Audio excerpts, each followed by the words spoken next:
सुखदेव भगवान कहते हैं कि राजन, भगवान की आयु हो गई है अब 9 वर्ष की। कितने वर्ष की? भगवान ने अघासुर को वध कियो, बकासुर को कियो, धेनुकासुर को कियो, सक्तासुर को कियो। महाराज भगवान के जितने भी मित्र हैं वो 90% गरीब हैं। मनुष्य का मधुमंगल श्री दामा, भगवान ने कभी अपने मित्रों को ये एहसास नहीं होने दिया कि कृष्ण बहुत बड़े पिता की संतान है। माता मैया तो मेरे गोविंद के सुंदर सुंदर बालों में सुंदर सुंदर गजरे के पुष्प, वैजंती माला, स्वर्ण की चरणोपाद का पीताम्बरी, बगलबंदी इत्यादि सुंदर श्रृंगार करके प्रभु को भेजती हैं।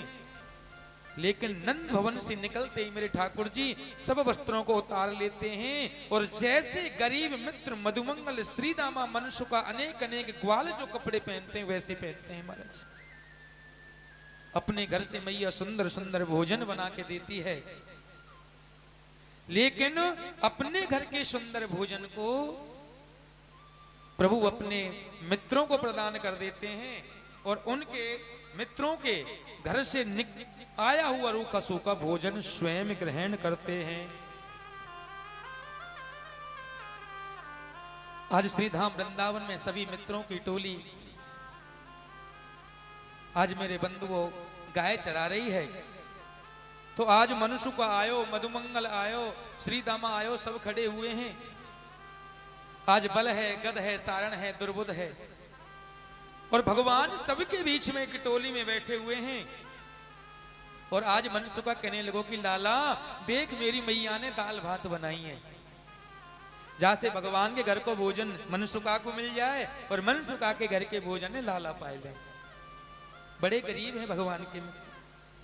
इतनी देर में श्रीदामा कहने लगो कि लाला देख मेरी मैया ने बेझर की रोटी बनाई है। देख लाला मेरी मैया ने तो आज पकौड़ी बना के दी हैं। सबसे गरीब मित्र भगवान का महाराज मधुमंगल, जो कि ब्राह्मणी का पुत्र है, माता पूर्णमासी के पुत्र हैं। आज उनके चक्षुओं से अश्रु बहने लग गए और अपने अश्रुओं को रोक नहीं पा रहे हैं। मन में विचार करने लगे कि ऐसा वो दिन कब आएगा जिस दिन मैं मेरे घर से मेरे गोविंद को, मेरे लाला को भोजन बना के ले जाऊंगा। आज मुझे 9 वर्ष हो गई, मैं रोजाना लाला के भोजन खाऊं और मैंने एक भी दिन हमारे गोपाल को अपने घर को भोजन नहीं कराया। आज मन ही मन अपनी गरीबी को कोस रहे हैं महाराज मधुमंगल। आज मेरे बंधुओं भगवान तो सर्वेश्वर हैं, सबकी मन की जानने वाले हैं और आज भगवान ने मधुमंगल के मन की जान गए हैं और सब ग्वालों से कहा कि भैया मैं रोजाना अपने घर से आप सबको भोजन बना के लाता हूं। मनुष्य का कल तू मेरे लिए भोजन अपने घर से लाएगो, परसों श्रीदामा तू लेके आएगो और तरसों मधुमंगल तू लेकर आएगो। मैं 3 दिन मेरे घर से भोजन नहीं लाऊंगा। अगला दिन मनसुखा जी अपने घर से ले आए जैसे तैसे, वो भी बड़े गरीब हैं। उससे अगले दिन श्रीदामा जी भी ले आए। अगला नंबर है महाराज मधुमंगल को। भगवान कहने लगे कि भैया मधुमंगल मैया पूर्णमासी से कहना सुंदर भोजन बना के देगी। बड़े उत्साह में, बड़े चाव में आकर के महाराज मधुमंगल बड़े खुश हैं कि कल मैं मेरे घर से हमारे लाला को भोजन बनवा के लाऊंगा। ऐसा कौन जीव नहीं होगा जो भगवान को भोजन कराना नहीं चाहेगा। गरीब से गरीब मेरे प्रभु को भोजन कराना चाहेगा। आज बड़े हर्ष उल्लास के साथ घर गए। माता पूर्णमासी वृद्ध हैं और आज जब ज्यादा प्रसन्न आ रहे हैं ना तो माताओं को अपने पुत्र के बारे में पता चल जाता है कि क्या बात है मधुमंगल आज तो बड़ा खुश नजर आ रहा है कि लाला आज कुछ पाए गोएगा तो है। आज महाराज मधुमंगल कहने लगे कि मैया एक बात कहूं। बोल हाँ। कल तू सुंदर से पकवान बना के दीजो, कल मैं हमारे घर से लाला को भोजन बना के ले जाऊंगा। मैया पूर्णमासी कहने लगी कि दोबारा कीजो लाला, कि कल सुंदर से पकवान बनाई हूं, मैं हमारे घर से लाला को भोजन बना के ले जाऊंगा। क्या लाला ने हमारे गरीब घर को भोजन मंगायो है? मधुमंगल कहने लगे कि मैया स्वयं लाला ने कही है कि माता पूर्णमासी कीजो कि मेरे लिए भोजन बना के दे। माता पूर्णमासी बड़ी प्रसन्न हुई कि हम जैसे गरीबों के घर के भी प्रसाद को लाला पाएंगे क्या? कहां नंद को लाला और कहां ठहरे हम एक गरीब ब्राह्मण। टूटी फूटी सी झोपड़ी, आपकी तरह कोई महल नहीं है महाराज, कोई रसोई नहीं है, एक आटे का, दाल का, चावल का, 2-4 मिट्टी के टूटे फूटे पात्र रखे हुए हैं। ना गर्मी ना सर्दी बरसात रुकती है महाराज।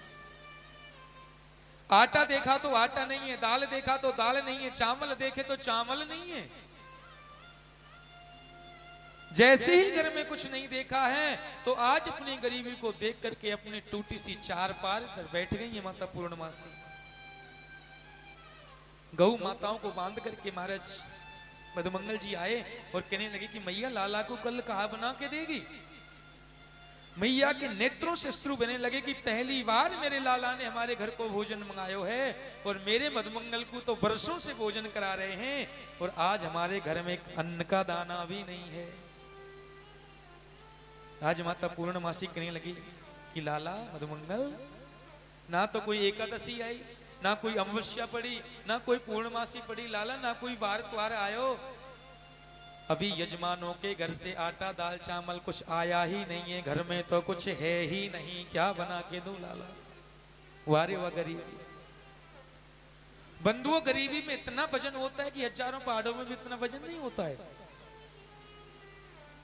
मधुमंगल जी महाराज को पूरी रात नींद नहीं आई कि अब तो समस्त ग्वाल वालों में सखाओं में मेरी बड़ी बेइज्जती हो जाएगी। पूरी रात रुदन करते रहे महाराज। जैसे ही प्रातः हुई गऊ को वृंदावन चराने के लिए खोलने लगे, गऊ माताओं को तो खोल दिया लेकिन महाराज मधुमंगल के पैर आगे नहीं बढ़ रहे हैं कि मैं कैसे जाऊं, लाला को क्या जवाब दूंगा। आज मधुमंगल की दृष्टि मटकी के ऊपर पड़ी है और आज जैसे मटकी को ढक्कन उठायो है तो उस मटकी में 10 दिन की बासी खट्टी कड़ी भरी हुई है और आज 10 दिन की बासी कड़ी को लेकर के महाराज मधुमंगल भगवान श्री कृष्ण को लेकर जा रहे हैं। भगवान वृंदावन में कदम के ऊपर से श्री मधुमंगल जी महाराज को देख रहे हैं कि 12 बज गए। मधुमंगल के हाथ में एक मटकी जरूर है। श्री मधुमंगल जी महाराज के मन में विचार आया गोविंद तक पहुंचने से पहले कि जिस लाला ने मुझे 56 भोग 36 व्यंजन माखन मिश्री को भोजन करायो है और वह लाला को मैं दूषित कड़ी को कैसे खिला सकता हूं। मन में विचार किया कि मेरी बदनामी होगी जो हो जाएगी। आज मटकी को लेकर के झाड़ियों में छुपा दिया। जैसे भगवान के समीप मधुमंगल जी पहुंचे, भगवान कदम से नीचे आए और कहने लगे कि लाला मधुमंगल, भैया पूर्णमासी ने क्या बना के भेजो है। नीचे सर करके आज मधुमंगल जी कहने लगे कि लाला मैया को थोड़ा स्वास्थ्य ठीक ना हो, आज तू और कोई ग्वाल वाल के इसमें से भोजन कर ले, मैं और काऊ दिन तो को भोजन बना के ले आऊं। भगवान कहने लगे कि लाला ऐसा हो ही नहीं सकता। मैं कहूं और मैया पूर्णमासी भोजन बनाए कि ना दे, बनना है लाला, मैं तेरी सौगंध खा रहा हूं, झूठ ना बोल। बल मैं कदम से देख रहा था तेरे हाथ में एक मटकी और जो तूने झाड़ीर में छुपा दी उस मटकी में क्या है। बल ना है लाला, मेरे हाथ में तो कोई मटकी नहीं। भगवान दौड़े दौड़े गए महाराज झाड़ियों में से उस दूषित कड़ी को, 10 दिन की वासी खट्टी कड़ी को महाराज मटकी को ले आए। जैसी कड़ी का ढक्कन उठाया, मधुमंगल जी महाराज चरणों में गिर पड़े कि लाला इसमें तेरे खाने योग्य कोई चीज नहीं है, इसमें 10 दिन की वासी खट्टी कड़ी भरी हुई है। न जाने मेरी मती क्यों मारी गई थी जो इस मटकी को मैं लेके आ गया। आज भगवान ने बड़ी जोर से आवाज लगाई, मधुमंगल जी महाराज चरणों में गिर पड़े कि अरे भैया श्री दामा, अरे बल गद सारण दुर्मुद विपुल मनुष्का, अरे भैया दौड़े दौड़े आओ, देखो मधुमंगल के घर से कैसी सुंदर खीर बनकर आई है। जैसे ही खीर का नाम लेने लगे, आज मधुमंगल जी महाराज चरणों में गिर पड़े कि लाला या में कोई खीर ना आए, तू मेरी मित्रन के सामने मेरी बदनामी मत करे। मैं गरीब जरूर हूं, मैंने 13 वर्षों से तेरे घर का भोजन किया है, एक ना एक दिन जरूर लाला मैं इस ऋण को भी तेरे को जरूर उतारूंगा। भगवान ने फिर आवाज लगा दी कि अरे भैया इतनी सुंदर खीर बनकर आई है कि ऐसी खीर तो मैंने आज तक जीवन में कभी खाई ही ना है। आज तो अपनी गरीबी का मजाक बनते हुए देख करके चरणों से लिपट पड़े, रोने लग गए महाराज मधुमंगल। और भगवान से कहने लगे कि लाला ये सब ब्रजवासी ठीक हैं, तू तो अंदर से भी कालो है और तू तो बाहर से भी कालो है, तू तो कपटी है। तूने मेरी गरीबी को खूब मजाक बनायो, अकेले में मेरी खूब गरीबी का मजाक बना लेता, लेकिन सभी मित्रों के सामने, ग्वाल वालों के सामने से मधुमंगल का भी कोई सम्मान है। आज मेरे बंधुओं समस्त ग्वाल वाल एकत्रित हो गए और कहने लगे कि लाला मुझे भी खीर चाहिए, मुझे भी खीर चाहिए। अब तो भगवान अंत समय में कहने लगे कि भैया जिसकी खीर है उसको तो पूछ लो, मधुमंगल आपके लिए लाया भी है नहीं लाया। आज भगवान ने फिर पूछ लिया कि मधुमंगल मेरे लिए खीर लाया है या इन सब ग्वाल वालों को भी देगा इस समय से। और कहने लगे कि लाला अकेलो या खीर खानो चाहे हो। अब तो महाराज मधुमंगल रोने लग गए। भगवान कहने लगे कि इतना तो मुझे भरोसा है तूने मेरे बगैर खीर नहीं खाई होगी। मधुमंगल जी महाराज रो रहे हैं और जैसे ही चरणों से मधुमंगल को खड़ा किया और जैसे ही महाराज मधुमंगल ने मटकी में अपना हाथ डाला तो आज गोविंद की कृपा देखिए 10 दिन की वासी खट्टी कड़ी खीर बन गई है। जैसे ही 10 दिन की वासी खट्टी कड़ी खीर बनी है महाराज, तो आज महाराज मधुमंगल कहने लगे कि इस मटकी में खीर कहां से आई, इसमें तो कड़ी भरी हुई थी। आज भगवान कृष्ण कहने लगे अपने ही घर से खीर लेके आयो है और कह रहे हो कि ये खीर कहां से आई, कि नहीं लाला यहां में कड़ी थी, बल नहीं इसमें खीर थी। आज भगवान कहने लगे कि अकेलो ही अकेलो भोजन को पाने वाला था ना, आज जैसे ही कड़ी को खीर बना देखा है तो बड़ी जोर से रोने लग गए हैं और कि हे गोपाल, हे गोविंद, मैंने तुझे बाहर से भी काला कहा, मैंने तुझे अंदर से भी काला कहा, और आपने मेरे मित्रों में, समाज में मेरा मान सम्मान बना रहे ग्वाल मंडली में आपने अपनी माया से और 10 दिन की वासी खट्टी कड़ी को खीर बना दी। लाला लाला मुझे तू क्षमा कर। भगवान ने हृदय से लगा दिया कि मित्रता में ये सब कुछ चलता है। मधुमंगल तू गरीब है तो क्या हुआ, मैं तेरे धन से प्यार नहीं करता, मैं तेरे प्रेम से, तेरे स्नेह से मैं प्यार करता हूं। और आज मैं तुझे वचन देता हूं, तेरे मित्र को तू कड़ी लेके आया हो ना, तेरे मित्र कृष्ण को अगर जीवन में सबसे ज्यादा कोई प्रिय होगा तो मुझे कड़ी बहुत ही अत्याधिक प्रिय होगी। प्रेम से बोलिए श्री